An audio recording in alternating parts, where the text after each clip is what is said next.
Al Yaqub Sound. Al Yaqub Sound. الصلاة والسلام عليك يا نبي الله وعلى آلك وأصحابك يا نور الله. اللہ پاک کے آخری نبی رسول ہاشمی صلی اللہ علیہ وآلہ وسلم نے ارشاد فرمایا، بروز قیامت میدان محشر کی دشوار گزار اور مشکل گھاٹیوں سے جلدی نجات پانے والا وہ شخص ہوگا جس نے مجھ پر زیادہ درود پڑھے ہوں گے. صلو علی الحبیب صلی اللہ تعالی علی محمد وعلی آلہ وصحبہ وبارک وسلم. اللہ پاک ہمارے مسرور بار کے تمام ممبران، صدر، سیکٹری اور ہماری جوڈیشری سب کو آج کے اس میلاد کی برکتیں عطا فرمائے. اللہ پاک نے قرآن پاک میں رسول پاک صلی اللہ علیہ وآلہ وسلم کی بعثت کا جو مقصد ارشاد فرمایا. ہم میلاد کو مناتے ہیں، میلاد کا ذکر ہوتا رہتا ہے اور یہ ہوتا رہے گا انشاءاللہ. تو میلاد کے ساتھ مقصد میلاد کو بھی ضروری سمجھنے کی حاجت ہے. تو فرمایا، لَقَدْ مَنَّ اللَّهُ عَلَى الْمُؤْمِنِينَ إِذْ بَعَثَ فِيهِمْ رَسُولًا. تحقیق اللہ نے بڑا احسان کیا ایمان والوں پر، ان میں اپنا رسول مبعوث فرما دیا. اور آگے پھر اس آیت میں مقصد بیان ہوتا ہے. تشریف لائے ہیں رسولا منہم یتلو علیہم آیاتہ ویزکیہم ویعلمہم الکتاب والحکمہ. فرمایا یہ رسول جو ہیں یہ ان کو کتاب کی تعلیم دیتے ہیں، یعلمہم الکتاب والحکمہ، انہیں حکمت سکھاتے ہیں، آیات الہی ان پر تلاوت کرتے ہیں. اور ایک اہم ترین مقصد ویزکیہم کے ساتھ بیان کیا، انہیں پاک کرتے ہیں. رسول پاک صلی اللہ علیہ وسلم کو رب کائنات نے کامل و اکمل شخصیت بنایا. the best role model of the universe رسول پاک صلی اللہ علیہ وسلم کی سیرت کو بنایا. ہم جو کہتے ہیں کہ رسول پاک صلی اللہ علیہ وآلہ وسلم کی اطاعت کرنا، ان کی فرما برداری کرنا لازم ہے. یہ اکثر سوال ذہن میں پیدا ہوتا ہے، why we have to follow محمد صلی اللہ علیہ وسلم؟ ہم کیوں ان کو فالو کریں؟ غیر مسلم ہم سے سوال کر لیتے ہیں. ہمارے نوجوان آج کے ہمارے کئی سوال کر لیتے ہیں کہ ہمیں پابند نہ کرو، ہمیں جو ہے وہ آرڈر نہ دو کہ آپ کو یہ کرنا پڑے گا. let me decide what I have to do, where I have to go. مجھے فیصلہ کرنے دو کہ میں نے کرنا کیا ہے، جانا کہاں ہے. ہم قرآن پاک، احادیث مبارکہ، سیرت کی کتابیں، تمام تر چیزوں کو پھر آپ عقل کا جو ہے وہ اس پر لاجک پر دیکھیں. آپ لوگوں کی شخصیت کو پڑھ لیں، آپ پرسنالٹیز کو پڑھ لیں، آپ ریسرچ کر لیں اس پر. لیکن آپ جب ریسرچ کے بعد اکیلے میں بیٹھیں گے مختلف پرسنالٹیز کو پڑھنے کے بعد، پھر آپ کے دل کے گوشے گوشے سے ایک آواز ہے. آپ بالکل نیوٹرل ہو کے پڑھنا چاہتے تو پڑھ لیں، کہ پڑھیں اور دیانتداری سے پڑھیں، ریسرچ کریں لوگوں کی شخصیت پر، لوگوں کے ڈیسیژنز پر، ان کی گھریلو زندگی سے لے کر معاشرتی زندگی تک، ان کے لین دین سے لے کر ان کے قول و فعل تک، ان کی تجارت سے لے کر ان کی معاشرت تک. پرسنالٹیز کو آپ کریں ڈسکس، پڑھیں لوگوں کو. لیکن آپ کو کائنات میں تمام تر فیصلوں میں، تمام تر معاملات میں، تمام تر چیزوں میں جو کامل و اکمل شخصیت نظر آئے گی، ان کو اللہ پاک نے وَمَا أَرْسَلْنَاكَ إِلَّا رَحْمَةً لِّلْعَالَمِينَ کا لقب عطا فرمایا. اور آپ کی شخصیت کا، آپ کی زندگی کا، یعنی آپ سمجھے کہ پورا خلاصہ چند جملوں میں حضرت بی بی خدیجہ الکبریٰ نے بیان کر دیا تھا. ہم لوگ معاشرے میں باہر رہتے ہیں تو ہماری بہت ساری چیزیں لوگوں کے سامنے نہیں ہوتی. انسان کی شخصیت کا سب سے بڑا آئینہ اس کی بیوی ہوتی ہے. بیوی کی شخصیت کا سب سے بڑا آئینہ اس کا شوہر ہوتا ہے. ان سے بڑھ کر ایک دوسرے کی عادات، اخلاق اور بیہیویئر کو کوئی بندہ نہیں جان سکتا. ہن لباس لکم وانتم لباس لہن کے ساتھ قرآن نے ایک دوسرے کے اندر لباس قرار دیا. انسان کی شخصیت کے پوشیدہ پہلو بھی یہ بیوی جانتی ہے کہ کتنا اچھے اخلاق کا مالک ہے، کتنے اچھے کردار کا مالک ہے، اس کی خلوتیں کیسی ہے، یہ اکیلے میں کیسا ہے، یہ کتنا ملنسار نظر آتا ہے، گھر میں اس کو دیکھو کہ اس کا غصے کا عالم کیا ہوتا ہے، یہ کتنا جو ہے وہ نرم مزاج لوگوں کو نظر آتا ہے، اس کی طبیعت کے بارے میں مجھ سے پوچھو کیسی کیسی گندی گالیاں دیتا ہے، وہ آپ کے سامنے عکس بیان کر دے گی۔ آپ سرکار دو عالم صلی اللہ علیہ وسلم کی زندگی میں حضرت خدیجہ کے ساتھ گزرے ہوئے 15 سالہ رفاقت کو، آپ اس جملے کو دیکھو جب غار حرا میں وہی پہلی نازل ہوئی، اس وقت سرکار صلی اللہ علیہ وسلم کی عمر 40 سال ہے، 25 سال کی عمر میں آپ کا نکاح ہوا تھا حضرت بی بی خدیجہ سے، اس وقت حضرت خدیجہ کی عمر 40 سال تھی، حضور علیہ السلام کی عمر 25 سال تھی، شادی کو 15 سال گزر چکے، پہلی وہی نازل ہوتی ہے، آپ غار حرا سے نیچے اترتے، گھر آتے، فرماتا خدیجہ مجھے کمبل اڑا دو، زمبلونی، خدیجہ مجھے کمبل اڑا دو، چادر اڑا دو، مجھے خوف آ رہا ہے، قرآن نازل ہوا، اللہ فرماتا لو انزلنا هذا القرآن على جبل لرأيته خاشعا متصدعا، اگر ہم یہ قرآن کسی پہاڑ پر نازل کرتے تو یہ خشیت الہی سے ریزہ ریزہ ہو جاتا، وحی کا نزول ہوا ہے۔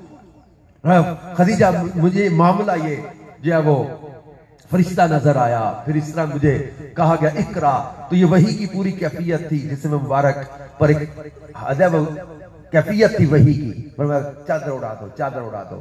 بی بی خدیجہ کبریٰ رضی اللہ تعالیٰ عنہا نے کہا کہ آپ کا رب آپ کے ساتھ کبھی بھی برا نہیں کرے گا، کیوں؟ کہنے لگی کہ آپ نے آج تک کبھی جھوٹ نہیں بولا، آپ غریبوں کے کام آتے ہیں، آپ بیواؤں کا سہارا بنتے ہیں، آپ لوگوں کی مدد کرنے والے ہیں، آپ کسی کے ساتھ ظلم و زیادتی نہیں کرتے، آپ کے ساتھ کبھی برا نہیں ہوگا۔ یہ 15 سالہ رفاقت کا حضرت بی بی خدیجہ کبریٰ نے آپ کی شخصیت کا جو ہے وہ عطر بیان کیا ہے۔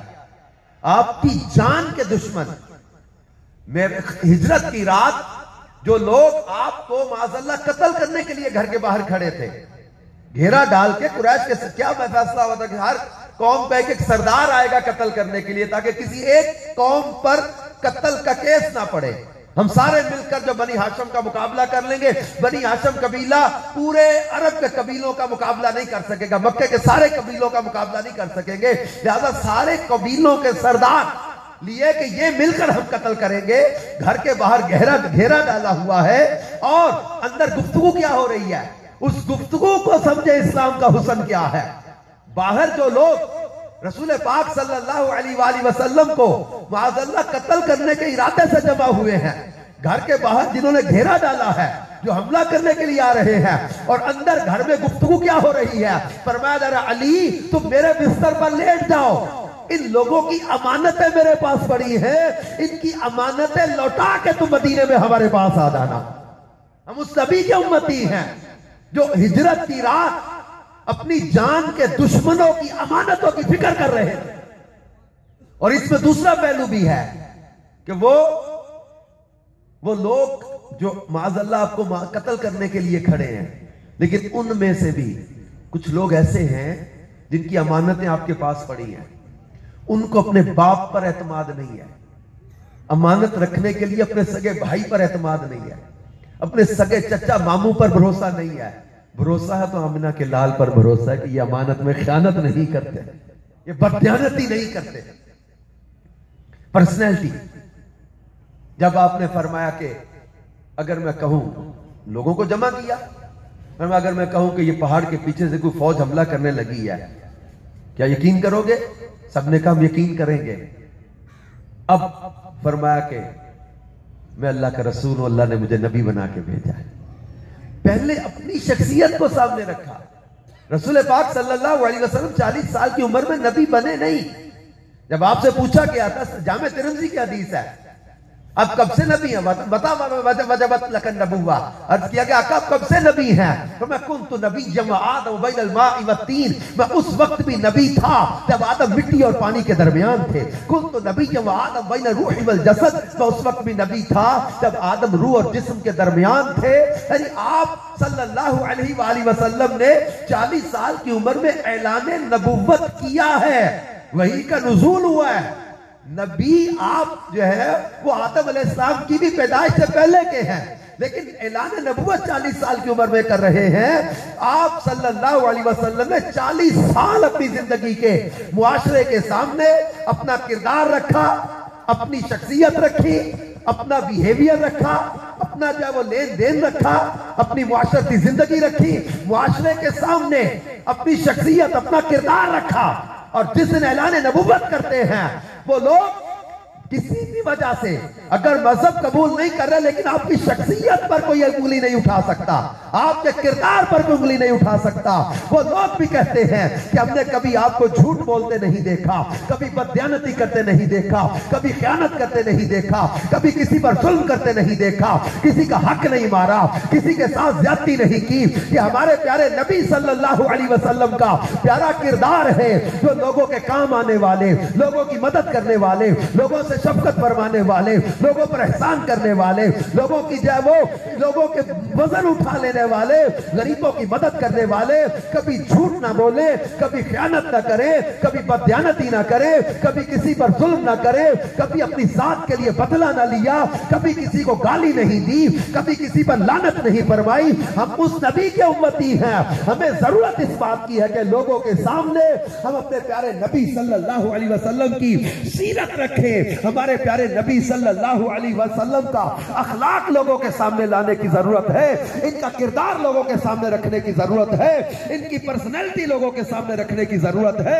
ہمارے پیارے نبی صلی اللہ علیہ وسلم کے اخلاق کو دیکھ کر, آپ کے کردار کو دیکھ کر, آپ کے عفو درگزر کو دیکھ کر, آپ کی بردباری کو دیکھ کر, آپ کے حلم کو دیکھ کر, آپ صلی اللہ علیہ وسلم کی محبت بری گفتگو کو سن کر, آپ کی شخصیت کو دیکھ کر, آپ کے ان جو ہے وہ حسن اخلاق کے پہلوؤں کو دیکھ کر بڑے بڑے دشمن بھی کلمہ پڑھ کے مسلمان ہوتے چلے گئے. جان کے دشمن میرے مصطفیٰ صلی اللہ علیہ وسلم کے وہ زلفوں کے اسیر ہوتے چلے گئے. وہی آیا تھا نا جس نے کہا تھا کہ اب غورس آیا تھا, کہا کہ آپ کو مجھ سے کون بچائے گا. درخت کے نیچے آرام کر رہے ہیں, تلوار لے کے کھڑا ہے, کہنے لگا کون بچائے گا آپ کو مجھ سے. آپ نے فرمایا میرا اللہ. زبان سے اللہ نکلا, ہاں غورس کا ہاتھ کانپنے لگا, تلوار گری, تلوار آپ نے اٹھا لی, اور اب تجھے مجھ سے کون بچائے گا. میرا تو اللہ ہے, میں اللہ کو مانتا ہوں, تجھے مجھ سے کون بچائے گا. اب غورس کانپ رہا ہے اور کہنے لگا کہ آپ سے ہمیں شفقت کی اور رحمت کی امیدیں ہیں. میرے محبوب کریم صلی اللہ علیہ وسلم فرمایا کیا میں نے تجھے معاف کیا. یہ جملے تھے, وہ کلمہ پڑھ کے مسلمان ہو. ہم کریم آقا صلی اللہ علیہ وسلم, ہمیں اپنے نوجوانوں کو, اپنی آنے والی نسلوں کو رسول پاک صلی اللہ علیہ وسلم کی سیرت کی ان چیزوں کو بھی بیان کرنا کہ حضور دنیا میں تشریف لائے, ان کی بعثت کا مقصد کیا ہے.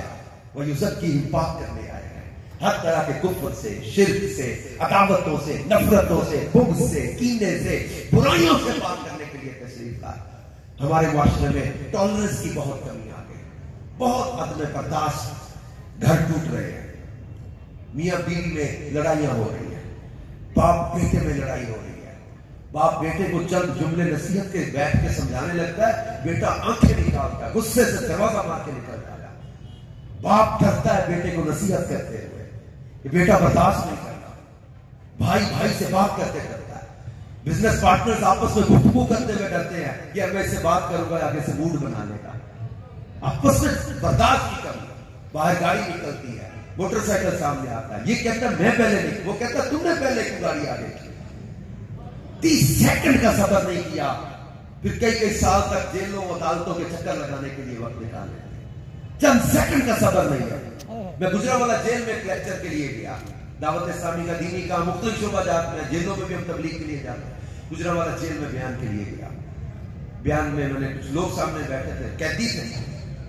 ایک لڑکا, مجھے مطلب اس کا فیس کرمنل نہیں لگ رہا تھا, پرسنالٹی وائز وہ مجھے کرمنل نہیں لگ رہا تھا. میں نے اسے بعد میں ملاقات میں کہا کہ یار تم پرسنالٹی وائز کرمنل لگ نہیں رہے, کس چکر میں آ گئے. کہنے لگا اظہر بھائی ایک گالی نہیں سہ سکا تھا, تو ایک گال نہیں سی صحیح, آج روز جیل میں 20 گالیاں بھی کھاتا, نیچے بھی بیٹھتا ہوں, پیچھے بہن کا رشتہ ٹوٹ گیا. ماں جب آتی ہے ملاقات پہ, اس کے سفید بال دیکھ کر آنکھوں میں مجھے آنسو آتے ہیں کہ میں نے اپنی ماں کے بڑھاپے کو کس کام میں ڈرول دیا. ایک گالی برداشت نہیں ہوئی.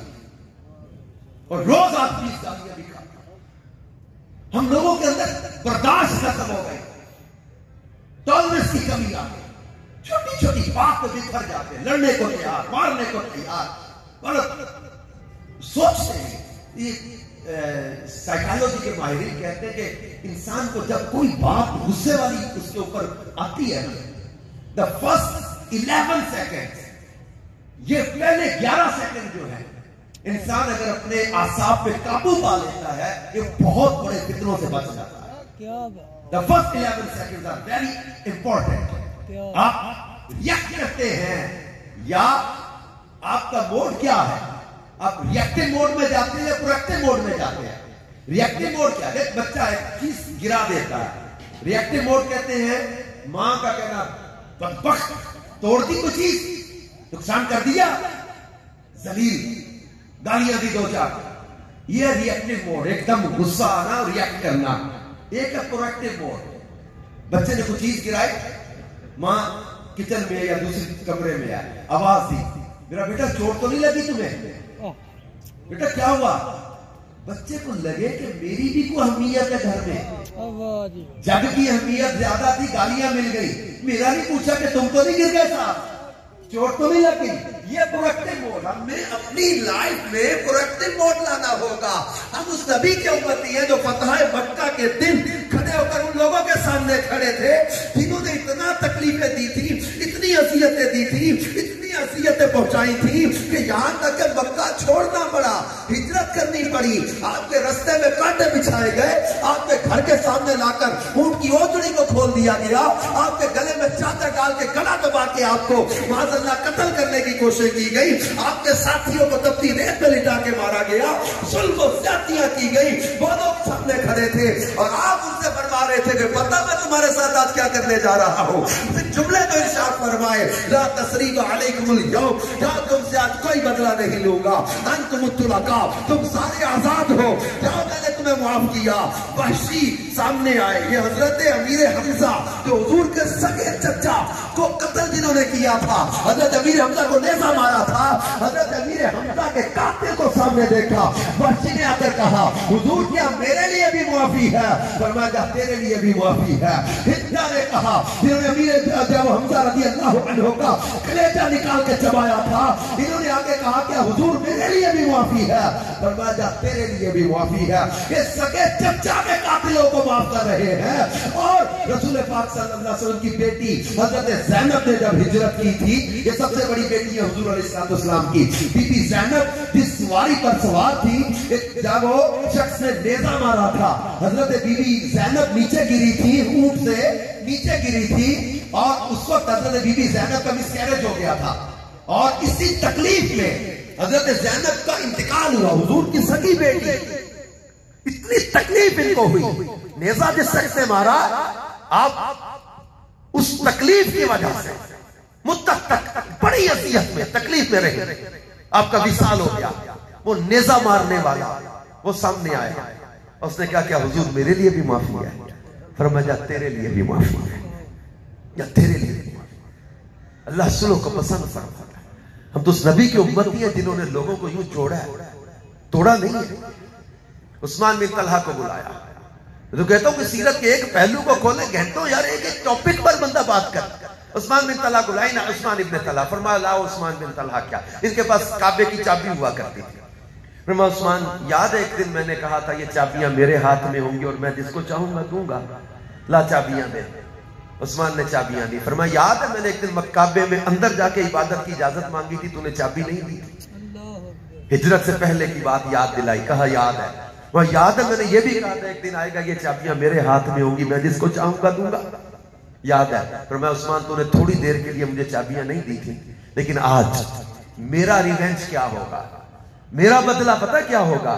میں تو نے تھوڑی دیر کے لیے نہیں دی تھی, لیکن آج میں ہمیشہ قیامت تک کے لیے تیرے لیے, تیری اولاد کے لیے تیرے ہاتھ میں چابیاں دے کے جا رہا ہوں کہ ظالم کے سوا تجھ سے کوئی چھینے گا نہیں, اور یزید کے علاوہ کسی نے چھینی نہیں اب تک ہم نے جو تاریخ پڑھی ہے.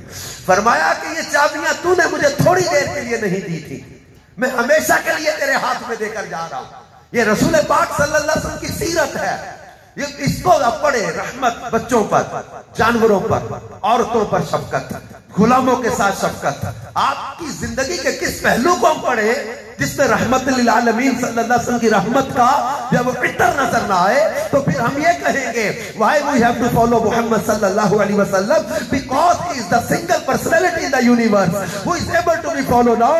اللہ نے ہمارے نبی کو صورت میں، سیرت میں، کردار میں، اخلاق میں بنایا ہی ایسا ہے کہ ان کو فالو کیا جائے، ان کی فرما برداری کی جائے. اگر لوگ کہتے ہیں جناب ہم اس قوم سے اس لیے متاثر ہو گئے وہ چاند پہ جانے کا دعویٰ کر رہے ہیں یا سولر انرجی کا دعویٰ کر لیا ہے یا یہ سسٹم آ گیا یا یہ جدید ٹیکنالوجی آ گئی یا یہ جدید ریسرچ آ گئی، ہم کہتے ہیں ٹیکنالوجی میں آگے بڑھو، ریسرچ میں آگے بڑھو، تحقیق میں آگے بڑھو، اب تعلیم میں آگے بڑھو، ترقی میں آگے بڑھو، چاند پہ جاؤ، مریخ پہ جاؤ، اگلے سیاروں پہ جاؤ، لیکن رسول پاک کا دامن چھوڑ کے نہیں، رسول پاک کا دامن تھام کے آگے بڑھو. آپ کہتے ہیں ہم ان سے اس لیے متاثر ہو گئے انہوں نے یہ نئی نئی تحقیقات کر لی، چاند پہ قدم رکھ دیا. ہم کہتے ہیں ان سے متاثر کیسے ہو جائیں جو چاند پہ جانے کا دعویٰ کرے. ہم اس نبی سے متاثر ہوئے بیٹھے ہیں جن کے اشارے پر چاند ٹکڑے ہو جاتا ہے، جن کے اشارے پر چاند ٹکڑے ہو جائے. حضرت عیسیٰ نے جو کہا تھا یہ رسول پاک کی شان و عظمت کو بیان کرتے ہوئے انجیل کے الفاظ ہے.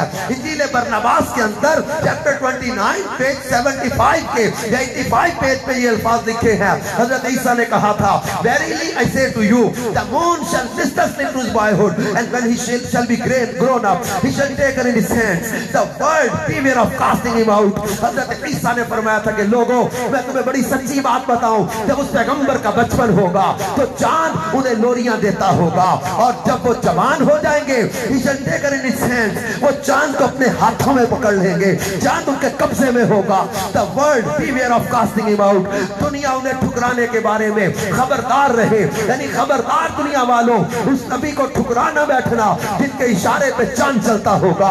ہاں دیکھا دنیا نے پھر ہمارے نبی اشارہ کرے بچپن میں جھولے میں، ادھر اشارہ کرے چاند ادھر چلا جائے، اشارہ ادھر کرے چاند ادھر چلا جائے، اشارے پہ چاند ٹکڑے ہو جائے. ہم اس نبی کی امتی ہیں جن کے اشارے پر جو ہے وہ درخت چل کے کلمہ پڑھنے آ جائے. ہم اس نبی کی امتی ہیں جو ہاتھ اٹھا دے تو شدت کی دھوپ میں بادل آ کے برسنے لگ جاتے ہیں، برستے بادلوں کو اشارہ کرے تو بادل آپ کے اشارے پہ چلتے نظر آتے ہیں. ہم اس نبی کی امتی ہیں جو ڈوبے سورج کو پلٹا دے، جو احد پہاڑ کے زلزلے کو ٹھوکر سے روک دے. ہم اس نبی کی امتی ہیں جن کو اللہ نے کمال و مرتبہ عطا کیا ہے، کسی دلہن کو اپنا پسینہ تحفے میں عطا کر دے پورے مدینے میں اس گھر کی خوشبو آنے لگ جاتی ہے. ہم اس نبی کی امتی ہیں جن کو اللہ نے کمال و مرتبہ عطا کیا ہے حدیبیہ کے مقام پر جو انگلیوں سے پانی کے چشمے جاری کر دے. ہم اس نبی کے امتی ہیں جو ابو جہل کی مٹھی میں کنکریوں کو کلمہ پڑھا دے. حضرت محمد بن حاتب کے جلے ہوئے ہاتھ پر لعاب دہن لگا کے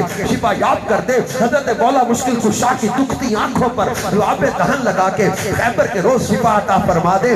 آپ اس نبی کے امتی ہیں جو حضرت عبداللہ بن عتیق کی ٹوٹی پنڈلی پر ہاتھ رکھے تو شفا یاب کر دے. حضرت انس کے کھاری کنویں میں لعاب دہن میں لائیں پورے مدینے کے پانیوں میں اس کا میٹھا پانی بنا دے. ہم اس نبی کے امتی ہیں جو حضرت عکاشہ کی ٹوٹی تلوار کے بدلے لکڑی کی پھٹی تلوار بنا کے عطا کر دے. ہم اس نبی کے امتی ہیں جو کسی رستے سے گزر جائیں تو صحابہ کو راستہ پوچھنا نہیں پڑتا، میرے محبوب کی گزرگاہ کا عطر بتا دیتا تھا، گلیوں کی خوشبو بتا دیتی کہ رسول پاک ادھر سے گزر کر گئے ہیں. ہم اس نبی کے امتی ہیں جن کو اللہ نے کمال و مرتبہ عطا کیا. سبحان الذی اسریٰ بعبدہ لیلا کے ساتھ. ہم کہتے ہیں جناب ہم چاند پہ چلے گئے، ہم مریخ پہ جائیں گے، آگے کتنے سیارے باقی ہیں، کتنی کہکشائیں باقی ہیں، کہاں تک جاؤ گے تمہاری حد ہے. سائنس ایک مقام پہ جواب دے گی، ٹیکنالوجی ایک مقام پہ آ کے رک جائے گی، ہمارے سیارے ایک مقام پہ آ کے جواب دے دیں گے. قرآن کہتا ہے یا معشر الجن والانس ان استطعتم ان تنفذوا من اقطار السماوات والارض فانفذوا لا تنفذون الا بسلطان فبأي آلاء ربكما تكذبان. اے جن و انسان کے گروہ اگر تم طاقت رکھتے ہو زمین و آسمان کے کناروں سے نکلنے کی فانفذوا تو نکل جاؤ، لا تنفذون الا بسلطان نہیں نکل سکتے مگر جہاں جاؤ وہیں اس کی بادشاہت. بڑی طاقت چاہیے نا، بڑی قوت چاہیے نا. کہاں تک جاؤ گے؟ ہم بچپن سے سن رہے تھے مریخ میں جانا ہے، ابھی پہنچے نہیں. ہم مخالفت نہیں کرتے، پہنچے، آگے بھی جائیں آگے بھی جائیں، مگر کہاں تک کو کوئی جائے گا. اب میرے محبوب کی بات سنو. اللہ فرماتا سبحان الذی اسرا بعبدہ لیلا. رات کے قلیل حصے میں میرے نبی نے سیر کی. اور سیر کا عالم کیا تھا؟ 18,000 عالمین کی سیر ہوئی. میرے محبوب نے رب سے کلام کیا, رب کا دیدار کیا, جنت کے مناظر دیکھے, دوزخ کے مشاہدات کیے. 18,000 عالمین کی سیر کر کے پلٹ کر آ گئے. کتنا وقت گزرا, کنڈی ہلتی رہی, بستر گرم رہا, پانی چلتا رہا, ادھر اتنا بھی وقت نہیں گزرا. میرے نبی پوری کائنات کی سیر کر کے گزر کے آ گئے. یعنی رات ختم نہیں ہوئی, کائنات ختم ہو گئی. اس نبی کی سیر کا یہ عالم ہے, اس کی ذات کا عالم کیا ہوگا. ہم نے ٹھوکر نہیں کھائی کہ پڑے ہیں در پر, ہم نے دنیا اسی در کے لیے ٹھکرائی ہے. لوگوں, اللہ کے نبی صلی اللہ علیہ وسلم کا اگر کمال دیکھو گے تو ان کی مثل کوئی نہیں, اخلاق دیکھو گے ان کی مثل کوئی نہیں, صورت دیکھو گے تو ان جیسی صورت کسی کی نہیں, سیرت دیکھو گے تو ان جیسی سیرت کسی کی نہیں ہے. اعلیٰ حضرت کے بھائی جان کہتے تھے کہ تیری صورت, تیری سیرت زمانے سے نرالی ہے, تیری ہر ادا پیارے دلیل بے مثالی ہے. لہذا ہمیں زندگی کی کامیابی چاہیے, برکت چاہیے, نجات چاہیے, سکون چاہیے, تو رسول پاک صلی اللہ علیہ وسلم کی شخصیت کو رول ماڈل بنائیں, آئیڈیل ان کو بنائیں, ان کو آئیڈیل بنا کے زندگی بسر کریں. ہم بعض اوقات دنیا میں کسی کو اپنا آئیڈیل بنا لیتے ہیں, لیکن پھر جب انسان کا اعتماد یا انسان کا دل یا انسان کی جب وہ انسان کی ایکسپیکٹیشنز ہوتی ہیں, جب وہ ٹوٹتی ہیں تو بکھرتا ہے. لیکن میرے مصطفیٰ کو جس نے آئیڈیل بنایا, کبھی اس کو نہ خسارہ, نہ نقصان, نہ دھوکہ, نہ بے وفائی, نہ کسی قسم کی اس کی ایکسپیکٹیشنز کا کبھی بھی جو ہے وہ کوئی کسی قسم کا اس کے ساتھ کوئی جو ہے وہ ایسا کوئی انداز ہوگا کہ اس کی ایکسپیکٹیشن ٹوٹ جائیں گی, امیدیں ٹوٹ جائیں گی. میرے نبی صلی اللہ علیہ وسلم تو دنیا میں بھی کام آ رہے, قبر و حشر میں بھی وہی کام بنائے. اللہ فرماتا وَلَا سَوْفَ يُعْطِيكَ رَبُّكَ فَتَرْضَىٰ. لہٰذا ہم ادھر ادھر بھٹکنے اور گھومنے کی بجائے, لوگوں کی باتوں کے پیچھے لگنے کی بجائے رسول پاک صلی اللہ علیہ وسلم کو اپنا آئیڈیل بنائیں, ان کی شخصیت کو سامنے رکھیں, ان کی سیرت پر عمل کرتے ہوئے اپنی زندگی بسر کریں. جھوٹ سے بچیں, حرام سے بچیں, برائی سے بچیں, بے حیائی سے بچیں, بری عادتوں سے اپنے آپ کو بچائیں. اپنے اس ادارے کے ساتھ, اس سسٹم کے ساتھ اب جو ہے وہ قانون کے ساتھ وابستہ ہے. قانون کو ہم نے نافذ کرنے اور کروانے کا کام کرنا ہے. ہم نے سچ کا ساتھ دینے والا بننا ہے, ہم نے جھوٹ کا ساتھ دینے والا نہیں بننا. اور وکالت تو ایک ایسا خدمت خلق کا کام ہے. اگر جو سمجھتے ہیں, جو سمجھتے اس چیز کو, اور الحمدللہ ایسا نہیں ہے کہ سارے ہی کوئی بگڑ جاتے ہیں, چند ایک ایسے ہوتے ہیں جن کی وجہ سے پورے کے پورے ہم سسٹم کو برا کہنے لگ جاتے ہیں. ہمارا وطن برا نہیں ہے, وطن میں رہنے والے اگر کچھ لوگ صفائی کا خیال نہیں رکھتے, قانون کا خیال نہیں رکھتے یا غلط کام کرتے, مینز یہ نہیں ہے کہ ہمارا وطن برا ہے. ہمارا وطن پیارا ہے. وطن میں رہنے والا اگر کوئی خرابی کرتا ہے تو اس کو ٹھیک کریں گے. کوئی بھی ادارہ ہے, ادارے کو ہم پرسنلی یہ نہیں کہیں گے کہ یہ پورے کا پورا سسٹم ہی بگڑ گیا, نہیں, بلکہ یہ کہیں گے کہ اس کے اندر اگر کوئی خرابی آ گئی ہے تو ہمیں اس کو ٹھیک کرنا ہے. تو یہ وکالت کا جو کام ہے, یہ تو ایسا خدمت خلق کا کام ہے, ایسی مدد کا کام ہے. میں آتے ہوئے راستے میں آخر کا پیغام سوچ رہا تھا کہ رسول پاک صلی اللہ علیہ وسلم کی محبت کی باتیں ہوں گی, کیونکہ ہم نے دیکھا یہ ہے کہ جب زمین زرخیز ہو تو اس میں بیج رکھا جائے تو پودا بنتا ہے. امیر علیہ السلام مولانا الیاس قادری صاحب جو دعوت اسلامی کے فاؤنڈر بھی ہیں, ان کو ہم نے دیکھا انہوں نے محبت دی ہے, نوجوان کھچے تلے آئے ہیں محبت رسول کے نام پر اور سنتوں کے راستے پہ چلے. میں نے سوچا آخر میں میسج جو دے کے جانا ہے, مجھے سامنے 2-3 حدیثیں آئیں. آپ اس پیشے کے ذریعے, اس شعبے کے ذریعے کر کیا سکتے ہیں؟ لوگوں کی مدد, مظلوموں کا ساتھ دینا, غریبوں کا ساتھ دینا, پھنسے ہوئے لوگوں کا, پریشان حال لوگوں کا, تکلیف میں پھنسے ہوئے لوگوں کا ساتھ دینے کا آپ کام کر سکتے ہیں. جوڈیشری بھی, وکلا بھی. اب آپ کے سامنے میں حدیث پاک رکھتا ہوں. میرے آقا کریم صلی اللہ علیہ وسلم ارشاد فرماتے ہیں, جس نے مسلمان بھائی کی حاجت روائی کی, حاجت روائی مین اس کی ہیلپ کرنا. یہ ہیلپ کے کئی شعبے ہیں, ہیلپ کرنے کے, مدد کرنے کے کئی شعبے اور کئی طریقے ہیں. ٹھیک ہے, کسی کے کیس میں اس کی مدد کر دینا, کسی کی یا وہ ہیلپ کر دینا، اس کا حق دلوا دینا، اس کو کسی پریشانی سے بچا لینا، اس کو کسی مصیبت سے بچا لینا، اس کا حق ضائع ہو رہا تھا وہ حق ضائع ہونے سے بچا لینا، بہت ساری چیزیں اس میں آتی ہیں۔ فرمایا جس نے کسی مسلمان بھائی کی حاجت روائی کی گویا اس نے ساری عمر اللہ کی عبادت کی، ویسے ساری عمر جیسے اس نے اللہ پاک کی عبادت کی۔ اور ایک حدیث میں فرمایا مخلوق اللہ کی پروردہ ہے اور اللہ کو اپنی مخلوق میں سب سے زیادہ محبوب وہ ہے جو اس کی پروردہ کو یعنی مخلوق کو سب سے زیادہ فائدہ پہنچائے۔ ہم اپنے ذریعے سے فائدہ پہنچانے والے بنے، کسی کے اوپر ظلم اور زیادتی یا کسی کی حق تلفی کا ذریعہ نہ بنے۔ اور ایک حدیث میں اللہ کے پیارے نبی صلی اللہ علیہ وآلہ وسلم نے ارشاد فرمایا کہ کچھ لوگ ایسے ہیں جنہیں اللہ نے لوگوں کی حاجتیں پوری کرنے کے لیے پیدا فرمایا ہے، لوگ حاجت کے وقت ان کی طرف رجوع کرتے ہیں، یہی وہ لوگ ہیں جو قیامت کے دن اللہ کے عذاب سے محفوظ ہوں گے۔ کچھ لوگوں کو اللہ نے لوگوں کی حاجتیں ضرورتیں پوری کرنے کے لیے بنایا، لوگ اپنی مشکل میں ان کی طرف رجوع کرتے ہیں۔ اب یہ کیا کرتا ہے اس کے ساتھ، یہ اس کو سوچنا ہے۔ جو حاجت پوری کرتا ہے اللہ پاک اس کو فرماتے ہیں حدیث پاک میں اللہ کے عذاب سے وہ لوگ محفوظ رہیں گے۔ تو بہت سارے کیسز آتے ہیں، بہت ساری چیزیں آتی ہیں اور بہت سارے معاملات آتے ہیں، ہم لوگوں کو جوڑنے کا کام کرتے ہیں۔ میاں بیوی کے معاملات، اولاد اور باپ بیٹے کے وراثت کے کئی معاملات، کئی لوگوں کے آپس میں چیز سمجھ میں آ جاتی ہے، اس کی باڈی لینگویج اس کے کیس سے سمجھ آ جاتی ہے کہ بندہ جھوٹ بول رہا ہے، میرے ذریعے سے غلط کام کروانا چاہتا ہے۔ رزق اللہ نے دینا ہے، اللہ پر بھروسہ رکھیے گا، کسی ظالم اور جھوٹے کا کبھی ساتھ نہیں دینا۔ ہم اس نبی کے امتی ہیں جنہوں نے ہمیں سختی سے منع کیا ہے حرام نہیں کھانا۔ اللہ پاک ہمیں رسول پاک صلی اللہ علیہ وسلم کی سیرت کو اپنانے اور اس پر عمل کرنے کی توفیق عطا فرمائے۔ آج کی اس محفل کو اللہ قبول کرے، ہماری قصور بار کے تمام ہی ممبران، صدر اراکین اور اپنے سیکٹری اور جتنے بھی بار ممبر ہیں اللہ ان سب کو برکت عطا فرمائے اور ہمارے اس پورے شعبے کے اندر اللہ پاک خیر و عافیت عطا فرمائے۔ آمین بجاہ النبی الامین صلی اللہ علیہ وآلہ۔ حضرات ذوالفقار، بیان سن کر اگر دل میں سوز و گداز اور عشق رسول کا اضافہ ہوا ہے تو میرے والدین اور سرکار کی ساری امت کی بخشش کی دعا کرنا، اور آستانہ عالیہ ہیبت پور شریف کے بزرگوں کی تقریریں اور نعت یا کلام اور سالانہ عرس پاک کا مکمل پروگرام دیکھنے کے لیے اور علماء اہل سنت کی تقریریں سننے کے لیے ہمارے یوٹیوب چینل الیعقوب ساؤنڈ کو سبسکرائب کریں اور گھنٹی کے نشان پر کلک کریں تاکہ ہر نئی آنے والی ویڈیو آپ کو پہلے ملے اور آپ دیکھتے رہیں اور ہمارے لیے دعا کرتے رہیں۔ خدا حافظ، شکریہ، السلام علیکم۔